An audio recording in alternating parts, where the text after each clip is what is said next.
ভাই করেন।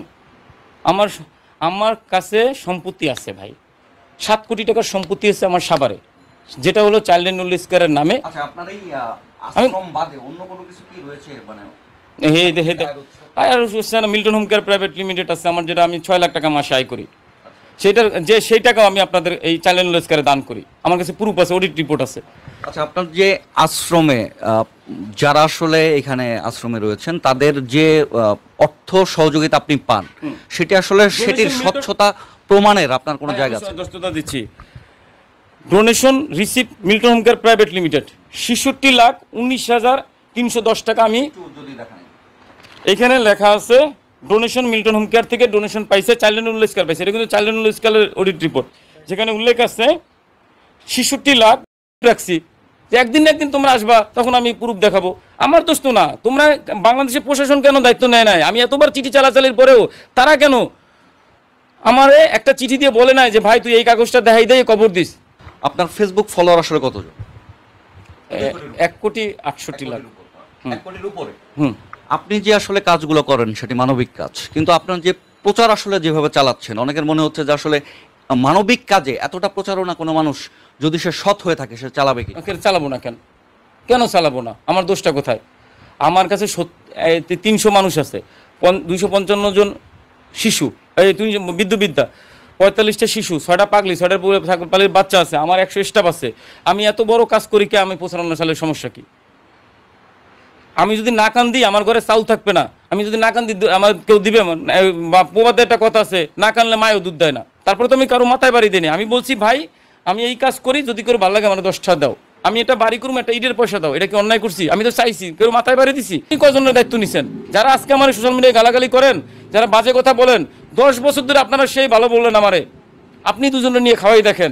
এই পচাগোলা মানুষকে আপনি একটু আশ্রয় দিয়ে দেখেন কেমনটা লাগে। আমারও তো একটা সম্মানই আছে। একটা আমি নেই 10,000 টাকা। যদি বলেন দাদা আপনার লাভ কি, আমারও তো সব লাভ ভাই। বলেন মানুষ চিনে সেলিব্রিটি মনে করে। আমি বাইরে চা খাইতে গেলে বা রাস্তাঘাটে দেখলে মানুষ দায়িত্বে চা খায়, 4 পয়সা লাগে না, দেখলে সম্মান করে। মানে রাস্তায় দেখলে মানুষ সইরে দাঁড়ায়, এটাও কম কিসের?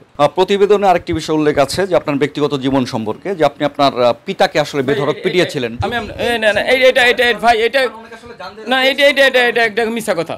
এটা কোনো মানুষকে হেয় প্রতিপন্ন করার জন্য মানে এমন এমন এলিগেশন আনতে হবে। কিছুক্ষণ আগে এক সাংবাদিক ভাই জিজ্ঞেস করছে আপনি নাকি মেয়েদের করেন। ভাই করলে আমার স্টাফকে করা লাগবে? বাইরে আছে না, আমার কাছে টাকা আছে না, বাইরে চলে যাবো হোটেলে। আমি আসছি দরিদ্র পরিবার থেকে ভাই, আমি খাইতে পারতাম না, সারাদিন কামতাম, কোথায় খাওয়ানো টান। আপনি বলছিলেন যে আপনি দরিদ্র পরিবার থেকে এসেছেন এবং আপনি সম্পত্তির কথা বলতে যাচ্ছেন না, যে আপনার আসলে কতটুকু ব্যক্তিগত সম্পত্তি রয়েছে। এরপরে আপনি যে ব্যবসা বাণিজ্যগুলো না, যে ব্যবসা বাণিজ্য করবার জন্য তো মানুষের আসলে টাকার দরকার হয়, এই টাকাগুলো আসলে কোত্থেকে পেয়েছেন? এই টাকাটা আমি আমার ব্যবসা করতে 1 টাকাও লাগে না। আমি যখন 2012 সালে মিল্টন, আমি একজন খোলাসা করি, অনেকে বলেন যে আপনি এখানে যেই অর্থ সহায়তা পান সেটি দিয়ে আসলে আপনি আপনার এই যে ব্যক্তিগত যে ব্যবসা, সেই ব্যবসাগুলো চালু। এটা পুরো ফালতু কথা। আমার যে ব্যবসা ভাই, বিনা পয়সার, বিনা চালানের ব্যবসা। কিরকম ব্যবসা আমি বলি? আসলে ব্যবসা নাকি চ্যারিটি? মানে আপনার জায়গা থেকে আসলে চ্যারিটি যদি হয়, এটা চ্যারিটি। এটা যেটা নিয়ে কথা উঠছে এটা চ্যারিটি। আমার ব্যক্তিগত ব্যবসা হলো বিনা চালানের ব্যবসা। সেটা কিরকম আপনি বলি? এটা কিভাবে সম্ভব?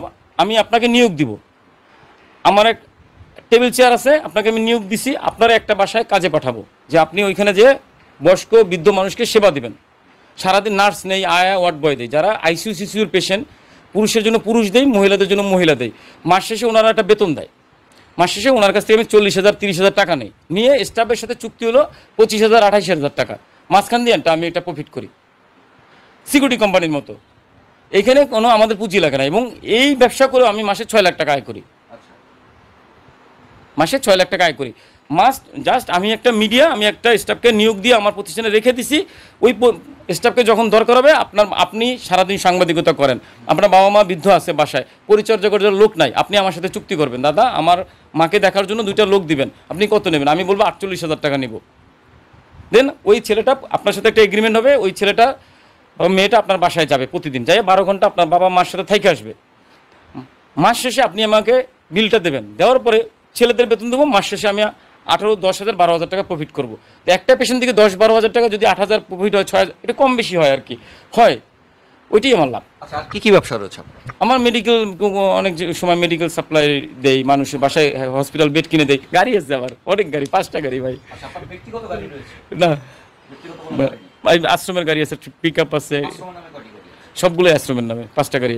5টা গাড়ি। হ্যাঁ, আচ্ছা, এবং এই গাড়ি কিনছি হলো মানুষের দানের টাকায়, দানের টাকায়। দানের টাকা, এবং সেই মানে পরিবহনগুলো এই প্রতিষ্ঠানের স্বার্থেই ব্যবহার হচ্ছে? প্রতিষ্ঠানের স্বার্থে ব্যবহার হতেছে। আমি যখন বিভিন্ন জায়গায় যাই নিজেও ব্যবহার করি, মিথ্যা কেন বলবো, ব্যবহার করি না। আমি এত সাধু না ভাই। মিল্টন সমাদ্দারের কোনো আসলে লাঠিয়াল বাহিনী বা বন্দিশালা আছে কিনা? লাঠিয়াল বাহিনীতে কারা? এই যে সব, এই যে লাঠি, সব লাঠি নিয়ে বসে রয়েছে। আপনার আমি একটা কথা বলি, আপনি টাকা তো আপনার চলার মতন আছে? চলার ওইটা, এটা তো আমার অ্যাকাউন্টে যে টাকা আছে সেটা তো আছে অসহায় মানুষের টাকা, দানের খয়রাতের টাকা। সেই টাকা দিয়ে তো আমি মামলা চালাবো না, সেইটা তো আমি করব না। ব্যাপারটি তো আসলে শুধু আশ্রম কেন্দ্রিক না, একজন মিল্টন সমাদ্দারকে নিয়েও বিভিন্ন অভিযোগ। সেই অভিযোগ যদি আপনার ব্যক্তি অভিযোগ, যতক্ষণ না আমি মানুষের পিছনে লাগতে যাব ততক্ষণ যদি কাজ করি, অনেক ভালো বেশি কাজ করতে পারবো ভাই। আমার সেই সময় নেই। আমার যদি এই 2টা দিন আমি যদি বসে থাকি, আমার বাবা মার ড্রেসিং হবে না। আমি যদি এইসব বিষয় নিয়ে দৌড়াদৌড়ি করি, তখন এই মানুষগুলো কষ্টে থাকবে। কি দরকার বলেন? যেটা সত্য মানুষ তো একসময় জানতেই পারবে, অসুবিধা কি? আচ্ছা, এই যে ফেসবুকে আপনার যে প্রচারণাগুলো চলে, আপনার কোনো আসলে এরকম কোনো টিম রয়েছে প্রচারণা চালানোর জন্য? আপনার আসলে আমার এই সময়টা আসলে কিভাবে পান? আমি তো পাই না, এটা তো আমার একটা সেট আপ আছে। তো না, এটা ছবি তোলা হয় আমি যখন কাজে থাকি বা ব্যস্ত থাকি, যেভাবে তোলা হয়, বা আমি তাদেরকেও সময় দিই। এটা মিথ্যা বলবো কেন? আমার একটা টিম আছে, আমার একটা অ্যাডমিন প্যানেল আছে যারা ফেসবুক চালায়। আমি ফেসবুকে ওরকম না বুঝলেও আমার সহকর্মী যারা আছে তারা ফেসবুক চালায়, ভিডিও বানায়। ভিডিও কেন বানাবো না আপনাকে বলি? ভিডিও থেকে তো যদি আমি মাসে 4.5 5 লাখ 6 লাখ 8 লাখ টাকা আয় করি, এর আয় করে যদি যারা এই মিডিয়াতে কাজ করে তাদের বেতন করে দিতে পারি, একই সাথে আমার ফেসবুকে যে প্রমোশন দরকার হয় সেই প্রমোশনে খরচ করি, এটা অন্যায় কি করতেছি? অঙ্গ প্রত্যঙ্গ আপনি বিক্রয় করেন, একটু এই অভিযোগটা নিয়ে যদি বলেন। প্রথম কথা হলো, কোথায় বিক্রি করছি আপনাদের কাছে প্রশ্ন, এবং কে আমার কাছ থেকে প্রোডাক্ট কিনছে, অঙ্গ কিনছে, সেইটার প্রশ্ন আপনাদের কাছে। যে আমার প্রোডাক্ট, আমি যে অঙ্গগুলি, কিডনি বলেন, তারপরে অঙ্গ, যে কোনো অঙ্গ বলেন, চোখ বলেন বা লিভার বলেন, যেটাই বলেন, শরীরের প্রত্যেকটা অঙ্গ বিক্রি করতে তো একটা স্থান লাগবে, একটা হসপিটাল লাগবে, একটা হসপিটাল থিয়েটার লাগবে, অপারেশন থিয়েটার লাগবে, এবং যার শরীরে স্থাপন করা হবে। অঙ্গ তো যে না, প্রোডাক্ট না যে খুলে নিলাম বাজারে যেয়ে ভাগা দিয়ে বিক্রি করে ফেললাম, এটা তো সম্ভব না। আর মানুষের অঙ্গ তো খাওয়ার কোনো ব্যাপার না, এই অঙ্গগুলো কোনো না কোনো মানুষের শরীরে স্থাপন করা হয়েছে। তো সেই মানুষটাকে, এবং দীর্ঘ 10 বছর ধরে আমি কাজ করতেছি, তার মানে দীর্ঘ 10 বছর ধরে আমি অনেক অঙ্গ বিক্রি করছি বা করছি। সেই মানুষগুলোর মধ্যে এই 10 বছরের মধ্যে আমি যদি 100 মানুষ 1000 মানুষকে লাগাই, মানে বিক্রি করি, সেইখান থেকে একজন মানুষকে একটু দেখান তো।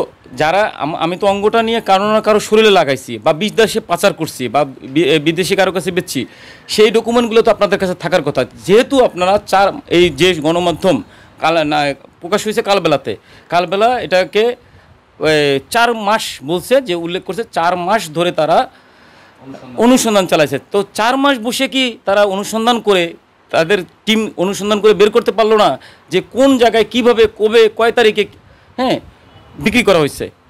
তার একটা ডকুমেন্ট আপনারা চান, অথবা আমার একটা সিঙ্গেল ফটো দেখান, আমি কোনো হসপিটালে বা কোনো জায়গায় দাঁড়ানো আছি, যেখানে আইসিইউর সাপোর্ট, আইসিইউ লেখা আছে, সিসিইউ লেখা আছে, বা ওটি লেখা আছে, যেখানে দাঁড়ানো আছি আমি, এবং আমার এই কিডনি ভিতরে কিডনি ট্রান্সফারেশন হইতেছে, আমি বাইরে দাঁড়ানো আছি, এরকম একটা ছবি দেখান, মাত্র একটা ছবি দেখান, আর কিছু চাই না। এটা লাশের শরীরে যে কাটাছেঁড়ার যে প্রসঙ্গটি উঠে এসেছে প্রতিবেদনে, এই যে লাশের শরীরে যে কাটাছেঁড়ার যে প্রসঙ্গ, এটি নিয়ে আপনার কি বলা?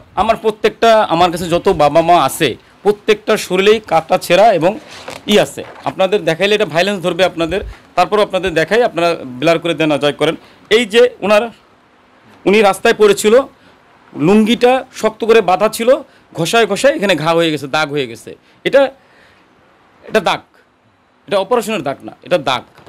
ওনার পা নাই, ওনার আঙ্গুল নাই, ওনার প্রসাবের রাস্তা নাই। তাহলে বর্তমানে যে কথাটা বলতেছিলাম, যে বর্তমানে আমরা গল্প শুনি যে 20 দাম পুরুষের, একটা 50 লাখ টাকা বেচা যায়, ওনার তো নেই। তাহলে এই 50 এই খুলে বিক্রি করে ফেলাইছি। আমার প্রত্যেকটা বাবা মার শরীরে ঘা পচন আছে। আমরা সেই সমস্ত মানুষকে রাস্তা থেকে তুলে আনি যাদের নিজের শরীর বহন করার মতো ক্ষমতা নাই, যারা উঠে চলাফেরা করতে পারে না। একই সাথে যাদের কাছে মানুষ যায় না, পচা দুর্গন্ধে রক্ত বমি